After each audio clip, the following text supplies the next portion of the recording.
Bang lang yan. Yan, dyan, pwede kami dyan. Yun pala si Red sa may taas. Ang nipis pa ng ganito. Oh. Parang nakakatakot ko, parang bibigay ba? Di yan. Oo, Sige. Isang habang ka pa. Yan. Di yan ano, ganyan lang yan. Ayan, tsaga ka na lang dyan. Parang ano nga. Diyan nga kami nagtitirik sa baba. standby muna tayo dun sa ano doon ng hangin. Pag-hintay natin maupang. Wala, malakas ang hangin, mamamatay din yan. Doon sa tabi. Doon sa tabi na. Malakas ang hangin. Ganun ba? Lakas ng hangin.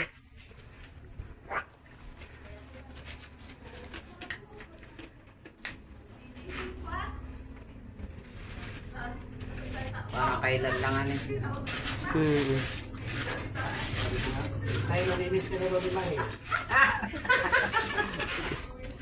Manugang mo. Gusto ko din makita.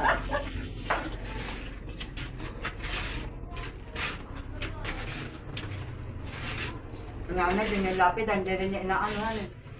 Hindi rin inaayos ng... Meron na raw, hindi pa ikinakabit. Inaano niya nga sa akin yung pangalan ni tatay, pangalan ni baby. Isahin niya lang daw. Isang ano lang daw, lapida. Lalagay niya. Pwede yung mag-asawa lang, tinanay tatay lang. Di bebe, anak yun eh. Kaya nga. Sabi niya magbigay na lang nga daw ako ng 700. Hindi niya pala hawak tong kay tatay. Kaya yun yung doon nilalagay kay nanay. Kaya nga. Pag-iisahin niya. Ayun kay tatay, basta ba yung papagod yan sa Sabi ano? niya sa akin, regalo na lang daw niya kay nanay. Ewan ko, sabi niya mag, ano pa daw ng... Tayo sa hangin. Malakas nga hangin eh. Tama nga, mamamatay. Dito sa tabi, ba doon sa may pader dito sa tabi. Kasi pag ano na hangin, nagigit. Pero hindi nakaano eh, taas kasi. Taas nga ang hangin. Kay baby din, ganyan din kataasan eh. Taas din niya kay Bebe, panlima rin eh.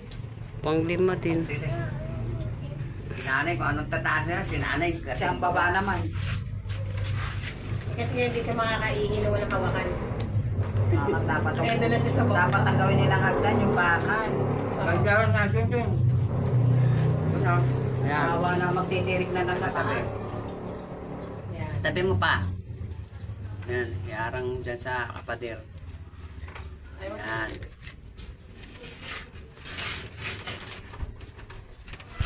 Mamatay ah.